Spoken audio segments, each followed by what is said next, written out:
Hello. Super happy to kick off this new season of Creative Mornings.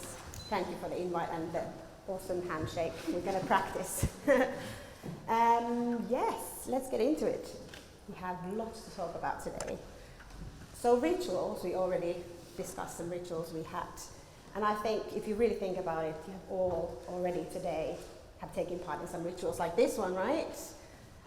It's only like 9:15, but I'm sure if you think about it, you already have some. Any examples? Anybody had a ritual this morning? Just shout it. Just shout it. There you go.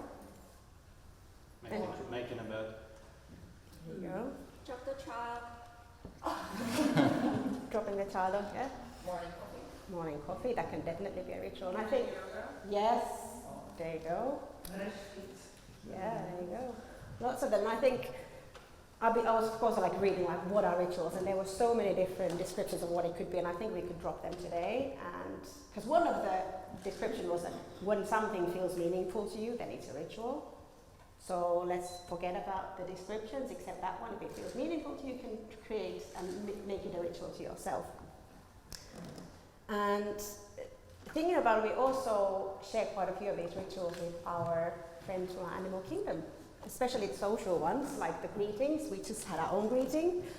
How ants do it, they antenate. So they have the antenna and they slightly tap each other on the antennae and say, hi. If you see ants walking past each other, they will slightly tap each other and keep on going. That's how they say, hi, you're a friend, or if not, then slightly more civilized here. Same with the social sharing of food. We were being a bit more civil. How ants do it, they basically vomit food to each other's mouth. We can maybe not try that next month, but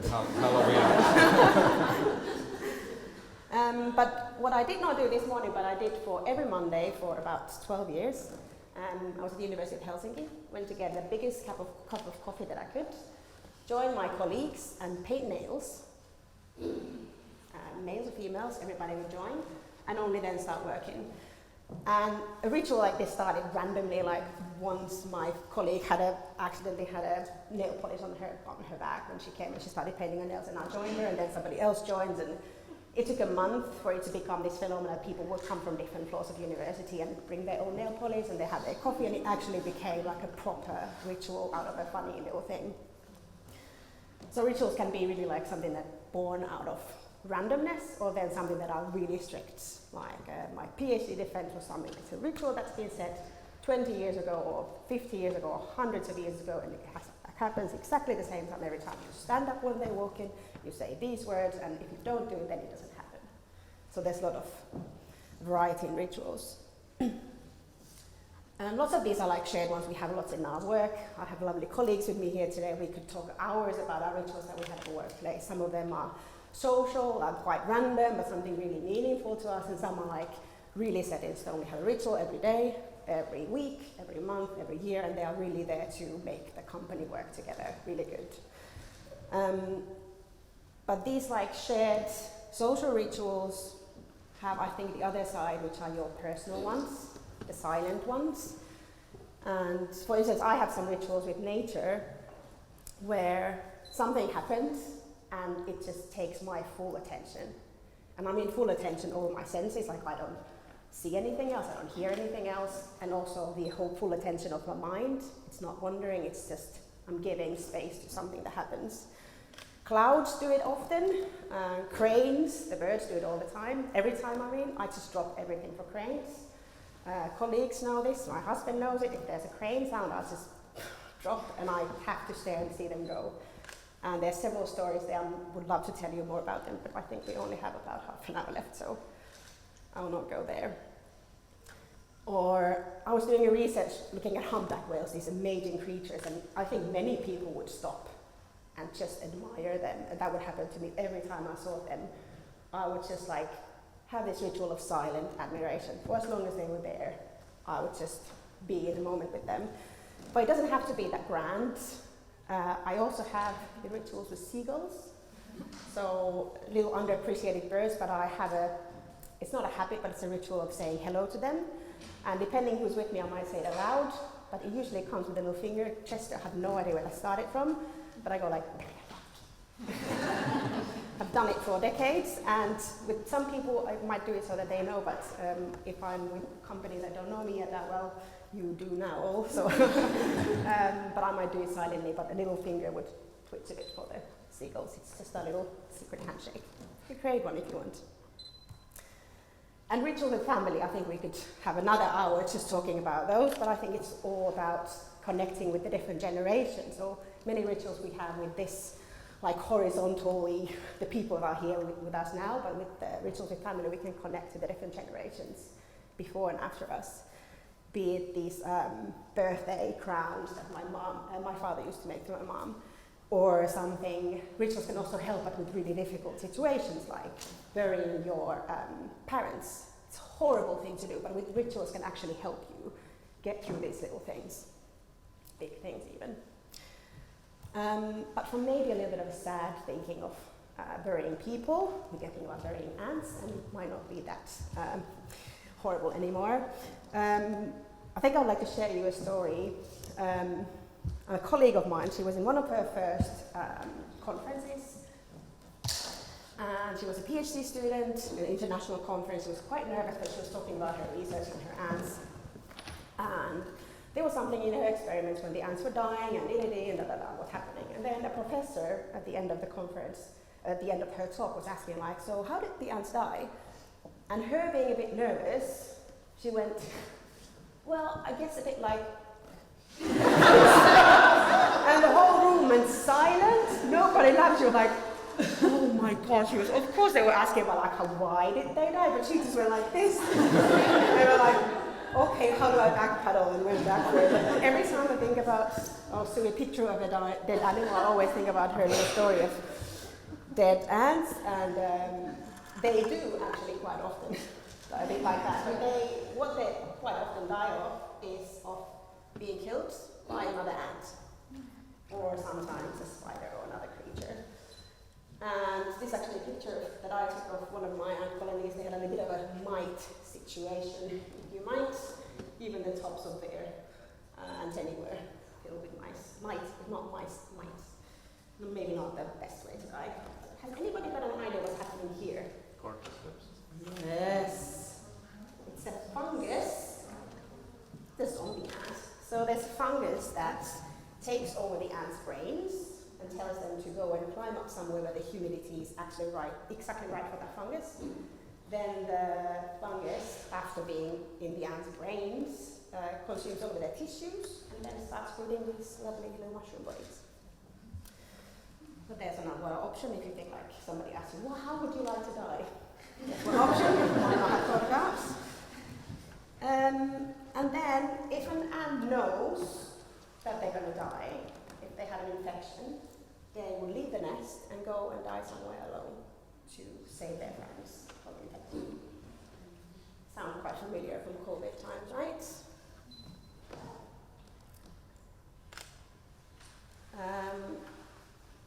And if an ant would happen to die in the nest for old age, that would be like 2 years for the worker ants, might be 2 weeks for the males, and up to 30 years for the queens.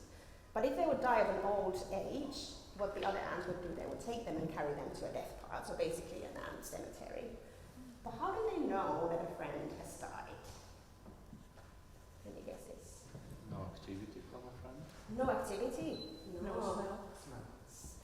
Yeah, they don't care how they look like, but it's about the smell. And there's a chemical called oleic acid that the ants smell like when they're dead. And researchers has tested it so that they take live ants that are rather normal, and they put some oleic acid in, and their friends would carry them to the death piles. Where you go, like if you smell like oleic acid, your friend, you're dead to me, into the pile. And it's that simple, and they trust these odors so much. And it's the same that we trust our eyes. Like if somebody smells weird but looks alive, like if they smell dead but look alive, we don't go like, oh my god, what's going on? Like you just smell weird but seem to be alive. And we trust our eyesight, and they trust our smell exactly the same way. And here's a little fun thing there. So my son put some tricks, which is a sort of a cereal, in his ant farm, and instead of eating them, the ants dug up all the dead ants in the farm and piled them on top of the tricks. I'm sure what that means, but I'm not eating fruits anymore. Any ideas what might be one of the ingredients in cereals? Okay, that's it. It's the same thing. It's used in cereals quite often to make them stay fresh. It's a normal compound, but just ants use this common compound as a death signal. And while I was doing my PhD, I had a little ritual with an ant. So when I was thinking about this talk, I decided to write a little poem about it. I'm going to read it to you. It's called "I Watched an Ant Die."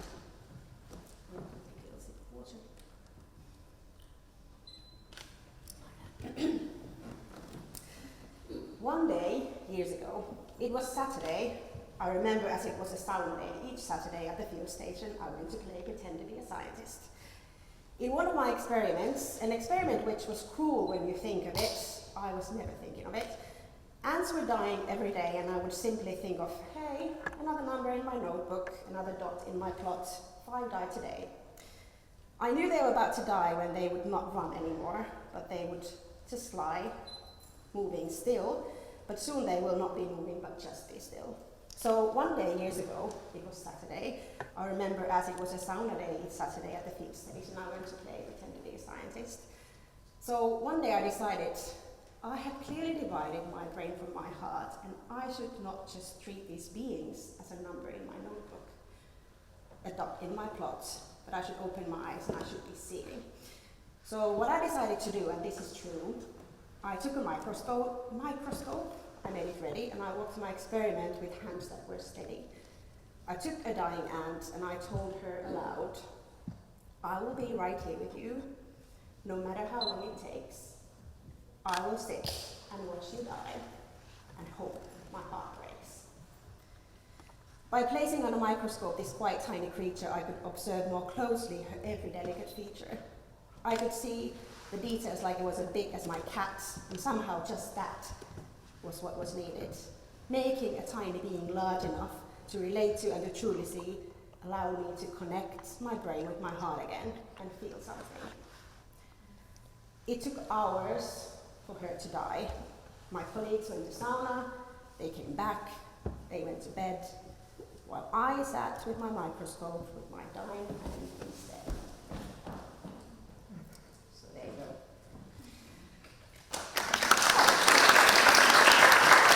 Very fascinating.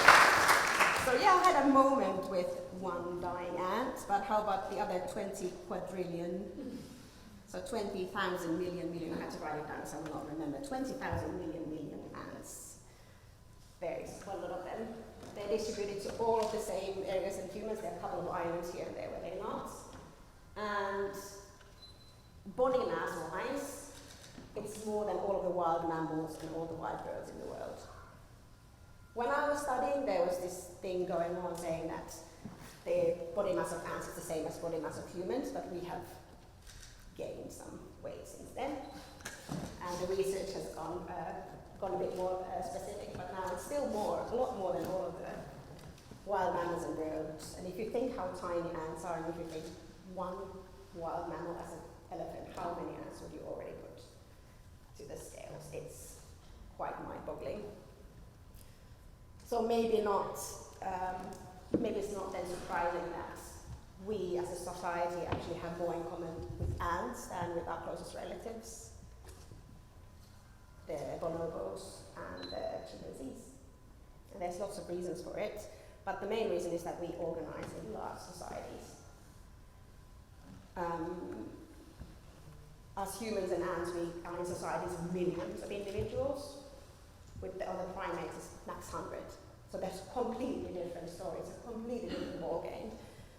And some of these things you have to do when you're in a large society. You have to deal with issues of public health, not just your personal one, not just your own hygiene, but what happens when a big group of people come together. And now, after the years of COVID, we know more about that we would like to know. Infrastructure, not just building your own little den, but the infrastructure for every big groups of individuals to go about. Distribution of goods and services, mass transit, distinct jobs, and definitely those. Assembly lines, agriculture, animal domestication, defense and border control, warfare, even slavery, a something that's necessity, but seems to happen even with ants. For instance, there is a slave-making ant stealing a baby from another colony, and because they smell, they fake the other colony smelling like them. They don't care if you go in smelling like someone else, even if you would look completely different, and we know already why. It's the same thing with us again. I can use my husband as an example. So I trust my eyesight. If he would come home looking like he does, but smells like a different person, I would still think it's him and ask him, why would you smell like a different person? It's the same thing with ants. They don't care how somebody looks like, they care about how they smell like. So just by disguising themselves with the odor of another colony, they can go and do very random things like go and steal individuals to act as slaves. Or honeypot ants, where they have managed to make a liquid container out of themselves. So some individuals are hanging on the top of the roof, and their butts are basically full with liquid that they can then give to their friends, say, like a storage over winter. And agriculture, does anybody know what this is? It's a leaf cutter ants, but do you know what they do with the leaves? They don't eat them, but they bring them to their, below the ground they have these fungus farms, so they're farmers. And they farm the fungus and they use these leaves as a nutrition for the fungus. And if they move, they take the farm with them, and they take care of it, they give it antibacterial treatments and basically normal farming.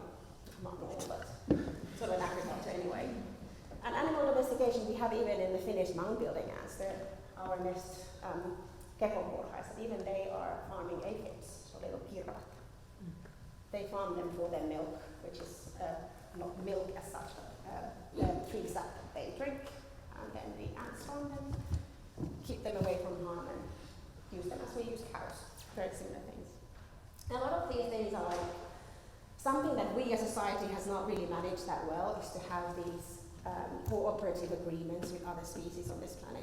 And that's why they're in the same places as we are.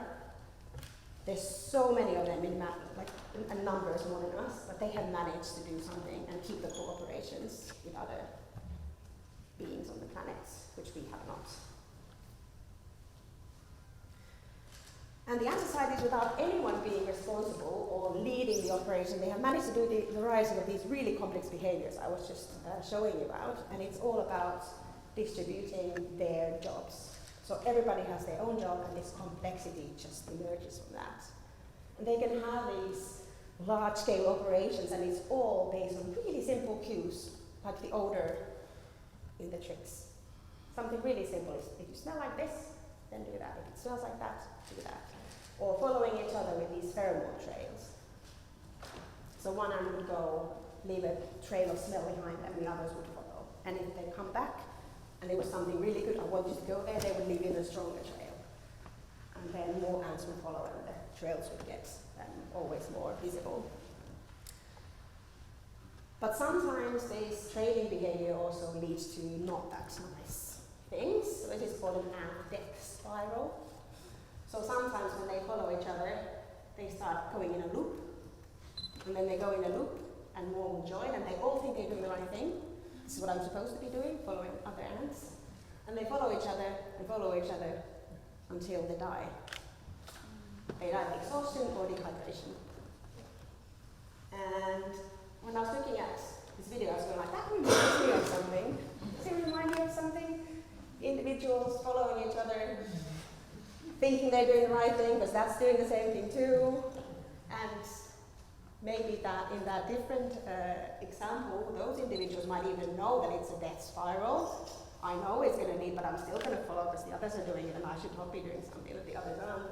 And it would only need enough individuals to venture out, and the others would follow. And maybe not all die of exhaustion. Some food for thought. So these ants, as I said, they're not really individuals, but they are a unit, and they are being called a superorganism often. And what that means is that individuals really cannot survive by themselves anymore.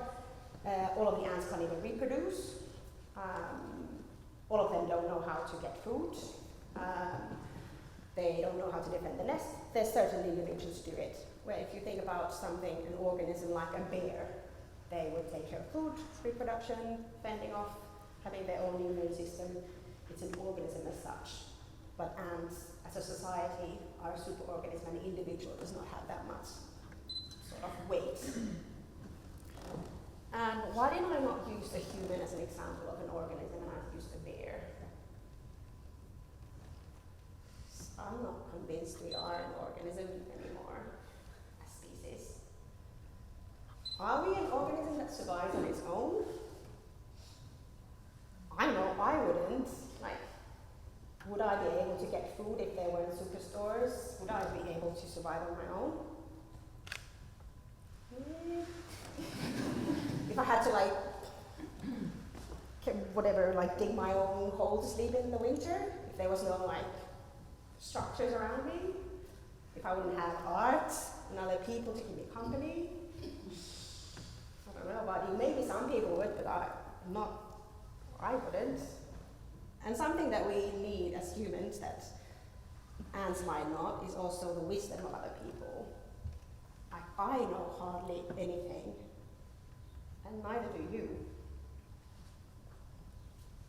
There's a really scary but also an awesome quote by Justin Fenberg, who's a cognitive scientist, and he's saying, "We do not know enough to justify almost anything we know." Almost anything. We believe in so many things that we have no idea why. When we laugh to other people, this is some of Keith's thoughts, and I'm just rephrasing it, but we're laughing to other people, groups of people who believe flat earth society, they don't know anything that they're talking about, why do they believe in that? But we don't understand about the things that we believe in either. Can somebody explain gravity with an actual, how you understand it, how you have acquired this information, the mass of the planet, how do you start measuring, how can somebody explain me, how do we go and explain something like the mass of the planet and how it pulls other things to it? We have no idea. Maybe somebody does, and that's the beauty of it, but not all of us, but we still believe in those things. And it's okay, because our brains, the way they're made, we're not made to hold a lot of information ourselves. But if that's okay as well, because we are social, we can tap onto the collective wisdom of others. We don't have to know everything by ourselves. And I think there's a lot of this sort of you have to be so clever, you have to know a lot of things, remember a lot of things to get by in life, but you don't have to. You can just be clever and tap onto other people.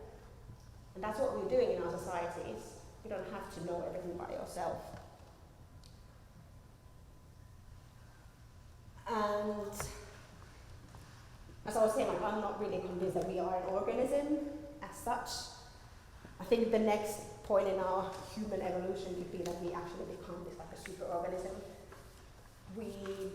I don't get along with my own immune system anymore. I need vaccinations. Those are social things. It's not just me. There are increasing amount of people that can't reproduce by themselves. We need IVF. We need lots of drip treatments. We need all sorts of things for us to survive. But what kind of a superorganism will we become? We already one that is dictating the whole globe. We are changing the way the living ecosystems work. We are changing the flow of matter. We are littering space. It's not even in our globe anymore. But what kind of organism are we going to become? Are we becoming a bright and caring and innovative one that might have these cooperative agreements with other species, or are we becoming a disruptive and selfish and monstrous one? And I think here, we as part of this possible future superorganism have a part in play. And I think if we hold on to each other, keep creating these rituals, have our communities being supported by rituals, I think it has a really strong power of keeping people together. I think there's maybe something in there that would help us guiding the ship of a superorganism towards more of this than that.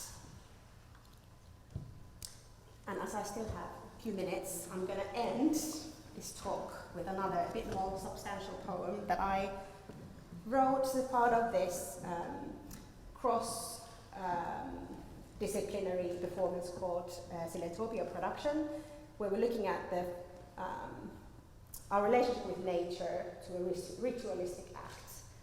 And this poem looks at our part in biodiversity loss and offers a ritual as a way to cope with it. Here we come. If we lose the diversity in biodiversity, then what is left? Just think about the songbirds and their concert in the spring. This is the best bloody thing there is. This, the main event of the year, sold out in a heartbeat. I got tickets to the front row, how neat. I have waited for this all of the fall and all winter long. I have waited to hear the enchanting song. Live music, can you believe it? I'm here, I'm on a gig, I tweet. This was time before X. And then finally, this is it. There's only 5 minutes to go. Wonder who's doing the solo this year. The audience goes silent, the curtains are drawn back, and the seats in the orchestra are empty. In the back row, one tired crow.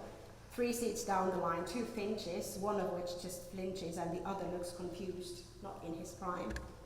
No one is amused, not this time. In the silence of the concert hall, the crow lets out a disquieting then a ball. The finches didn't even try at all. What the hell? I didn't pay for this. I demand my money back. This can't be it. But who pays the bill when closes every beak and every bill? When the forest falls silent and empties the last hill? When everything grows still? Well, I will pay the bill and so will you. Can't call daddy. Now that won't do. We also know leaving is inevitable, so how do we define who deserves to stay? Who has that say? Well, if the nuts and bolts of the airplane are gone, would we be concerned? Would our money be returned? Would we care if the battery of the smoke detectors were gone? Would we be concerned, afraid our house might get burned? Who gets to play God and decide when it matters if someone leaves? If the tarpan is missing, if there is no more hissing of the saber-toothed tiger, then who cares? Who grieves? If no one ever saw the giant swan, then who lost and who won? Now you see it, now you don't. Where did it go? Where's the mastodon? Did they live in fear? Did even one of our tears live with ease? Would shedding a tear provide an ease? We only tend to protect those we care about, those we understand, and even though so many are gone, it's not too late to take a stance, to at least remember that member of our family now lost. Lost but perhaps not forgotten.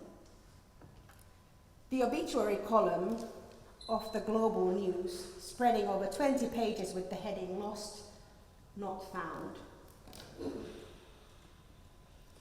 We will read each and every name, even if our coffee gets cold and the cookies go stale. We might feel some shame.